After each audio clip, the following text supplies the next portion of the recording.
Un saludo para los pregoneros, con todo mi corazón. Un saludo a los pregoneros. ¿Qué tal amigos y amigas? Bienvenidos a una nueva videoinformación más, bienvenidos a su canal Pregoneros. El día de hoy, jueves santo, vamos con información pregoneros porque este 28 de marzo lo volvió a hacer la vocera y representante, la doctora Claudia Sheinbaum. Sí, Renata Turren volvió a poner en su lugar a la representante de Álvarez Maínez, Laura Ballesteros, y también Adriana Dávila, que le hemos visto mucho en este tour que realiza en medios. La vimos en ese encontronazo que tuvo con el exministro Arturo Saldívar, que se enojó, mis estimados pregoneros, la panista, y que no aguantó el debate, sí, porque le dijeron ignorante. Y en esta ocasión Renata Turren vuelve a este debate en vivo para Reforma y las pone en su lugar en materia de seguridad. Esas son las propuestas por parte de la doctora Claudia Sheinbaum. No lo pudieron sostener ni la prianista a favor de Xóchitl Gálvez, tampoco Movimiento Ciudadano Laura Ballesteros pudo defender a Álvarez Maínez, quien ni siquiera ha gobernado absolutamente nada en su vida. Claudia Sheinbaum es la única de los tres, de la candidata y el candidato, que tiene por sí sola resultados a nivel local de haber disminuido de manera importantísima los delitos. En la Ciudad de México, Claudia Sheinbaum recibe los homicidios a niveles máximos históricos, que los deja Mancera, y lo deja a mínimos históricos, con una reducción de 51% en los homicidios y más del 60% en los delitos de alto impacto. Eso lo podemos notar los capitalinos, que vemos una ciudad vibrante, llena de extranjeros, donde todo el mundo camina, etc. No hay ni Xóchitl Gálvez ni Álvarez Maínez, no tienen una experiencia propia de disminución en delitos, cuando digamos, Jorge Álvarez Maínez no ha sido gobernante, pero Xóchitl Gálvez ni siquiera en la Miguel Hidalgo, cuando fue delegada, tiene resultados que poder presumir. Ahora, Claudia Sheinbaum propone un modelo de seguridad de 5 ejes: atención a las causas, que eso continúa con la propuesta que se hace este sexenio; la consolidación de la Guardia Nacional, donde se le otorgarán además cuestiones y facultades de investigación y de inteligencia, tal cual se hizo en la Ciudad de México; fortalecer la inteligencia de investigación, coordinación con las policías estatales y las fiscalías locales y la Fiscalía General de la República, y la reforma al Poder Judicial, para que cuando los delincuentes lleguen a la cárcel, pues no los acaben soltando.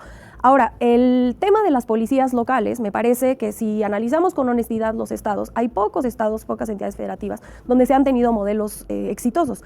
Y uno de ellos, precisamente, con eso cierro mi argumento regresando al inicio, uno de ellos, y ni siquiera uno de ellos, el mejor de ellos, es el modelo de seguridad pública de la Ciudad de México, que basándonos en esa experiencia, Claudia Sheinbaum, siendo presidenta, podrá impulsar y apoyar a las entidades federativas para replicar, por supuesto con las especificaciones que tiene cada región del país, pero lo exitoso que fue el modelo de seguridad en la Ciudad de México. Adriana. Mira, déjame plantearte. Primero, diré lo que Xóchitl Gálvez plantea, porque es importante, pero déjame además hacer el contraste justamente con lo que plantea Renata a través de Claudia Sheinbaum, o Renata por Claudia Sheinbaum.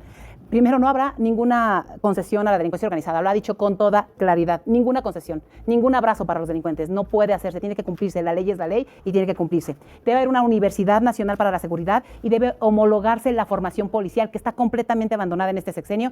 Y perdón, cuando se dice que el caso concreto de la Ciudad de México es el más exitoso, bueno, quizá vale la pena nada más allá de extraer algunos datos que, para que esos números pudieran, que vale la pena además hacer la revisión de los indicadores de medición del Secretariado Ejecutivo del Sistema Nacional de Seguridad Pública, están también algunas de las policías que tanto odian de las demarcaciones, entre ellas pues un alcalde que le apostó por la seguridad, que fue Santiago Taboada. Si nosotros vemos eso, vale la pena señalar que en este sexenio tampoco hubo por ningún motivo ni tecnología ni inteligencia. Teníamos a un titular de la Unidad de Inteligencia Financiera más preocupado en hacer política o en tener una boda suntuosa en otro lugar que en hacer lo que tenía que hacer en materia de inteligencia financiera. Y tenemos una fiscalía que evidentemente no funciona porque hay muchísimas complicidades con lo que sucedió concretamente en la Ciudad de México. Presumir que está mejor y repetir 100 veces esa mentira no es una realidad, o sea, eso no lo hace que sea verdad. Pero si a eso además le añades que dicen que van a combatir las causas que no han combatido, entre ellas lo que dicen es vamos a sacar a las personas de la pobreza, ingresos no es lo mismo que disminución de pobreza, ingresos no es lo mismo que gasto, vale la pena ahí señalarlo. 480,000 niñas y niños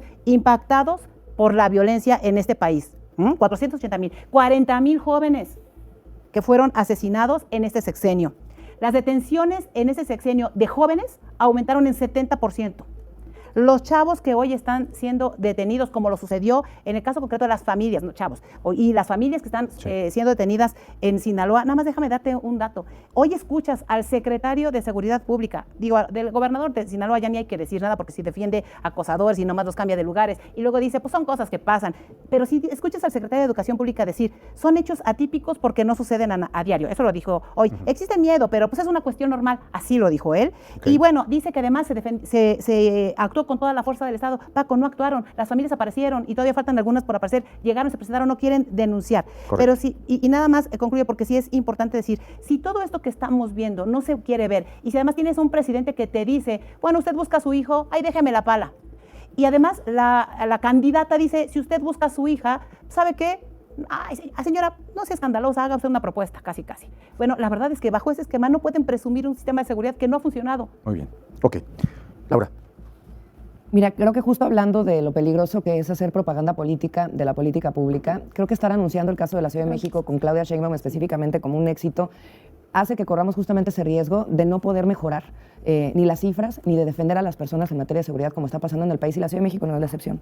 Pero ahí hay estudios interesantes del Colmex que te dicen que hay un caso concreto de 7 estados de la República con buenos resultados en seguridad pública en los últimos años, desde el 2000. La Ciudad de México es una de ellas. Eso no se puede negar. Pero han pasado varios gobiernos por ahí. Lo que le ha tocado a Claudia en algunas cosas es manejar esa tendencia en donde hay una colaboración con el gobierno federal de las actividades de las Fuerzas Armadas, y hay también un crecimiento de capacitación en las policías, que ahorita quisiera entrar a eso. Pero la Ciudad de México es una de varios estados. Hay una cifra negra, como ya lo hemos hablado, por eso es bien delicado hacer propaganda electoral de los resultados de seguridad pública de la ciudad con Claudia, porque hay un 92% de tasa de delitos no denunciados. Y ante eso, pues no podemos entonces decir que lo que estamos hoy reflejando con las cifras y las gráficas es la realidad, porque si el 92% de la gente que está viviendo crímenes no los está denunciando, ya sea porque no creen en el sistema o porque los propios funcionarios los invitan a no abrir carpeta, pues entonces estamos haciendo un análisis falso y pues evidentemente son pifias entonces los resultados que se cacarean. Pero yo quisiera decirte lo siguiente, ¿por qué las policías hoy en nuestro país están abandonadas? Porque la vieja política decidió invertir el grueso del presupuesto en materia de seguridad pública en las Fuerzas Armadas.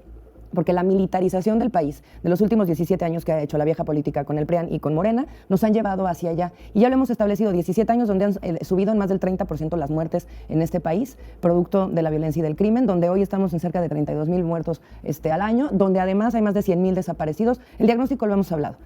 Apoyar a las policías y crecer a las policías es uno de los componentes del Plan Nacional de Pacificación de Álvarez Maínez. Lo ha puesto de manera muy clara. Para nosotros eso es la principal grieta que tiene este gobierno. El fin de la guerra es lo que propone Movimiento Ciudadano, y hay algunos temas específicamente tiene que ver con las policías que hay que hacer. Hay que involucrar a todas las policías del país en la recepción de denuncias e investigación de delitos.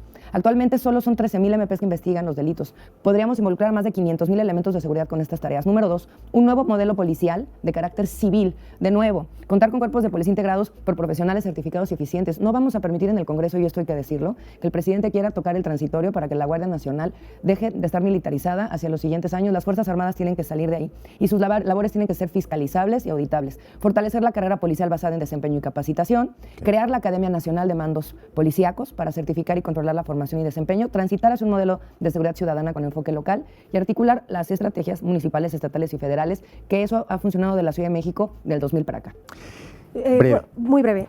Algunas precisiones de datos. Sí. Es falso que Claudia Sheinbaum recibe la Ciudad de México con una tendencia a la baja. Mancera, de hecho, lo deja en máximos históricos. Él lo recibe en niveles bajos, no mínimos, pero sí bajos con Marcelo Ebrard, y lo sube a máximos históricos y así lo deja. Y de ahí, más bien, Claudia Sheinbaum baja la tendencia. Eso es falso.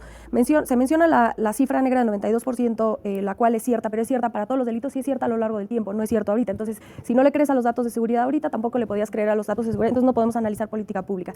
Y además que en los homicidios no existe cifra negra o es muy, muy, muy pequeñita porque la gente tiene que denunciar eso. Entonces, los datos de homicidios en la Ciudad de México, ese 51% que baja la doctora Sheinbaum en la Ciudad de México, es difícil, a menos de que no crean en la estadística, seguir diciendo que no es cierto porque hay 92% de los crímenes. Insisto, no hay cifra negra, prácticamente no hay cifra negra en homicidios.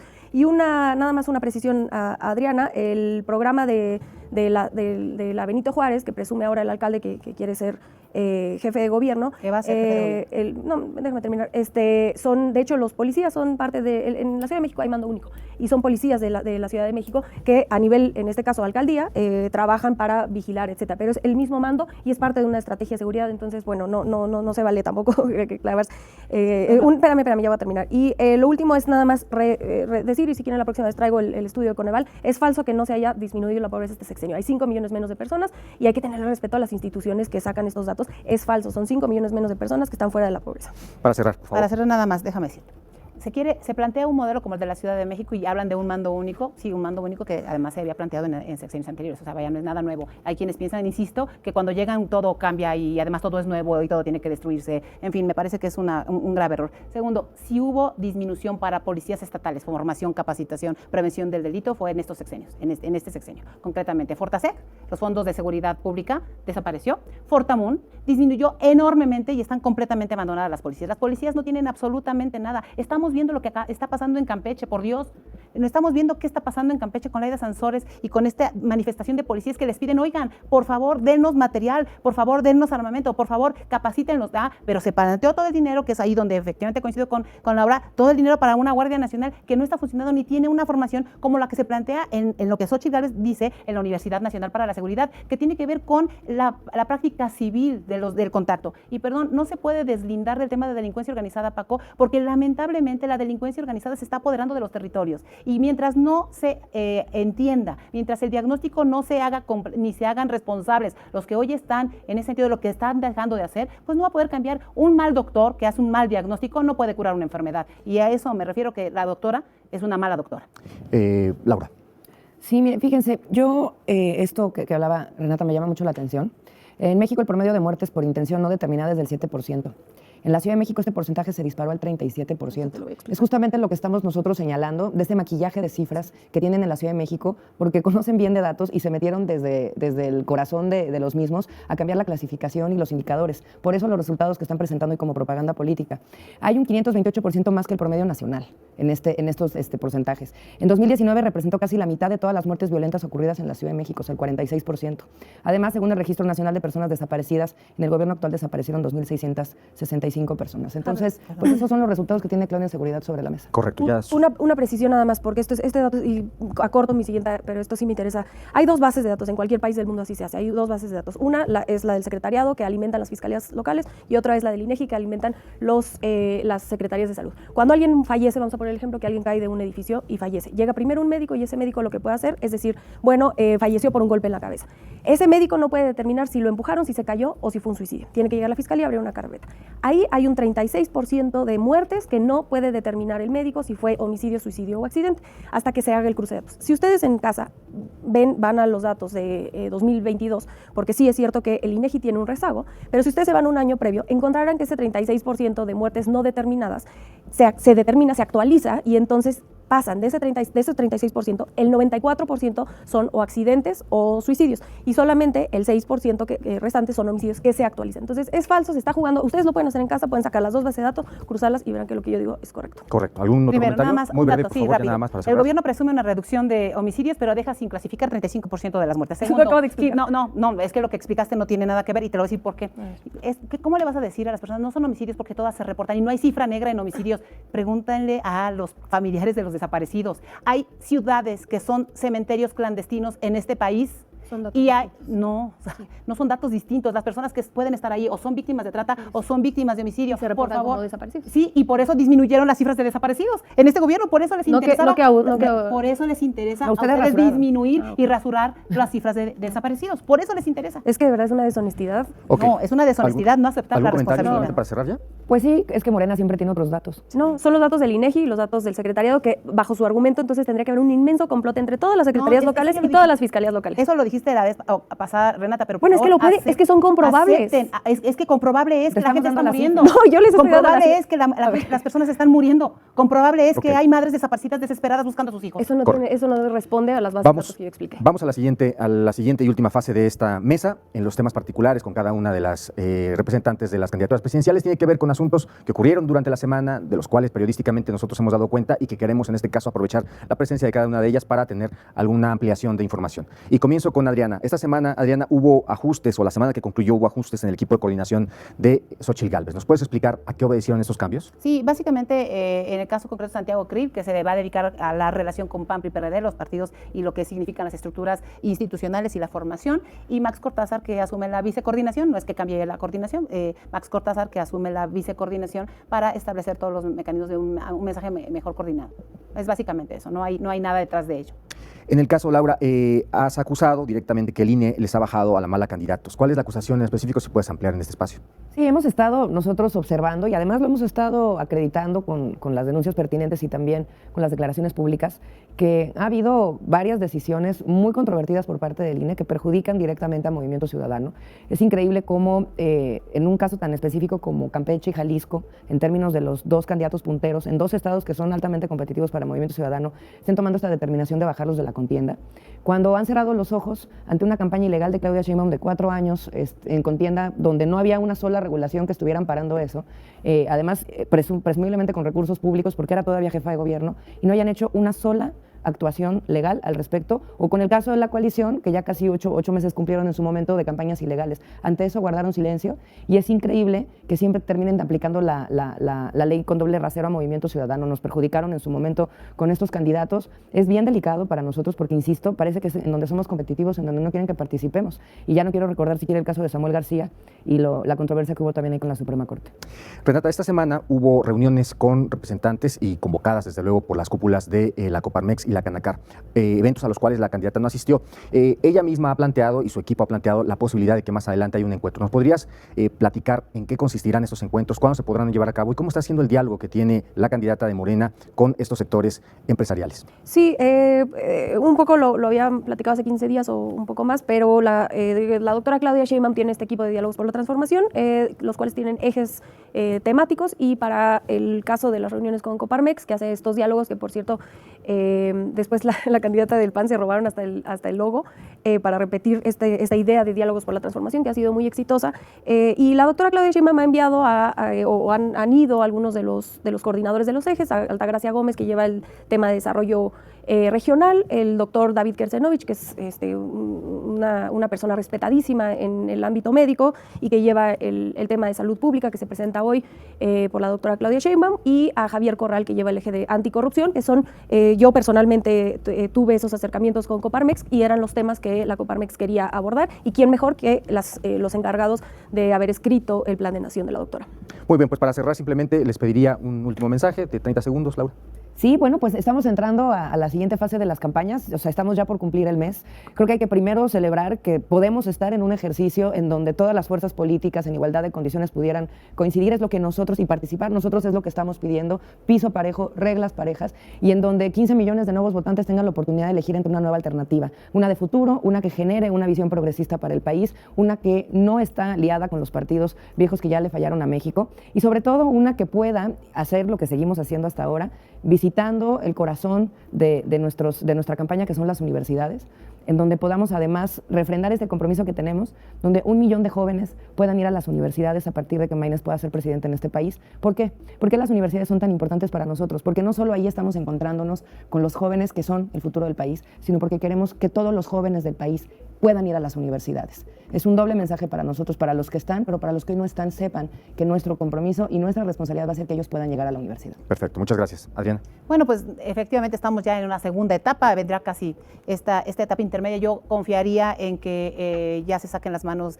de la elección por parte del presidente de la República, que el aparato del Estado, tal cual está siendo usado para temas electorales, se concentre en lo que debe hacer, que es la política pública, aunque no lo haya hecho durante estos 5 años. Y yo nada más haría un llamado justamente a todos aquellos que queremos un país completamente distinto, que nos interesa construir y no destruir, que nos interesa conciliar y no pelear, que pongan atención a ese llamado que Xóchitl Gálvez ha hecho a la vida, a la verdad, a la libertad y a la prosperidad de un país en el que se requiere un gobierno para todos, que es lo que Xóchitl Gálvez está planteando, un gobierno donde quepamos panistas, priistas, perredistas, gente que no tenga militancia, morenistas, en fin, fin, algo que nos lleve a la reconciliación y no al divisionismo ni al odio como se está planteando desde el oficialismo. Muchas gracias, Renata. Cierro con la encuesta del Reforma que sale el martes pasado, donde encuentro 4 cosas interesantes. La primera es que la mayoría de los mexicanos quiere una mujer, y eso es un cambio radical con respecto a meses anteriores, 52%, y no solo eso, sino en las cuestiones específicas encontramos como que las personas prefieren el ejercicio del poder de una mujer, y eso me parece que es una transformación innegable y positiva independientemente de dónde nos paramos. 2, que la salida de Samuel García, donde por cierto estuvo involucrado el PRIAN, es catastrófica para MC, y que esos 9 puntos que caen entre Samuel García y ahora con Jorge Álvarez Maínez se reparten más o menos de manera equitativa para dejar a Claudia Sheinbaum con una ventaja de 24 puntos. El tercero es justamente lo que saca Claudia Sheinbaum, o lo que muestran las encuestas del Reforma sobre Claudia Sheinbaum, y hay un dato interesante: la confianza que se le da a Claudia Sheinbaum versus a Xochitl Gálvez es un diferencial de 28%, es decir, un diferencial mayor incluso que la intención de voto. Y cuarto y último, es interesante ver cómo la estrategia de la oposición una vez más ha sido un desastre, porque en estos últimos 3 meses que mide la encuesta del Reforma, nos damos cuenta que el presidente sube 11 puntos después de una campaña ilegal y antidemocrática, una guerra sucia que le hicieron al presidente y al movimiento, que no solamente no le hizo daño, sino que incluso la gente se dio cuenta, porque no le gusta a la gente que la manipulen. Y aquí yo cierro repitiendo que todo lo que se dice en esta mesa por mis compañeras de que este gobierno ha sido tan catastrófico, que sería interesante que nos pudieran explicar entonces cómo es que el 73% de la población aprueba a un presidente que lo ha hecho todo mal. La única explicación es que implícitamente piensen que la gente es tonta. Y es todo con eso.